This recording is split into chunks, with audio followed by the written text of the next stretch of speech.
A multitude non vai percorrer este ano o paseo da calzada de Cambados. A vila queda sen a súa festa do Albariño, pero iso non impide ao Consello Regulador da Denominación de Orixe Rías Baixas seguir coa súa actividade promocional. A DEO mantén para este ano a cata concurso e o túnel do Viño, iniciativas que se deberán celebrar desta volta baixo estritas medidas de protección. Tenemos que evitar entre todos las grandes aglomeraciones y que se pueda descontrolar la situación.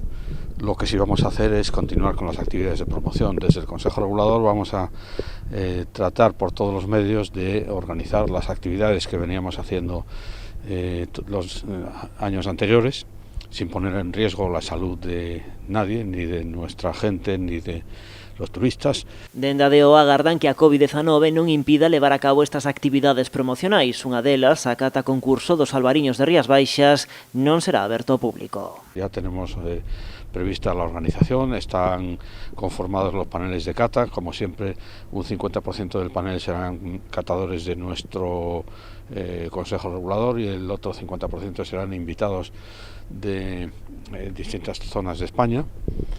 Y pensamos hacerlo no públicamente como otros años, pero sí de manera que seamos capaces de una edición más hacer la cata concurso y hacer la entrega de premios a los mejores albariños de 2019. O Consello Regulador tamén está a traballar na organización do túnel do Viño. Se todo vai segundo previsto, o xoves, venres e sábado da Semana do Albariño, unha actividade imprescindible que nesta ocasión vai precisar de cita previa.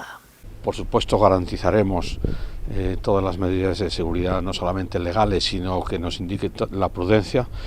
Todas las personas que entren con cita previa o que se inscriban para el túnel del Vino estarán identificadas y con una capacidad de hacer una trazabilidad por si hubiera cualquier tipo de problema. Es decir, estamos adoptando todas las medidas de seguridad, pero no renunciamos a hacer ningún acto de promoción del Albariño 2020. O presidente do Consello Regulador recoñece que a cancelación dos eventos multitudinarios da Festa do Albariño é un duro golpe para o sector do viño en particular, pero para Cambados en xeral, con especial impacto en sectores como a hostalería e o turismo.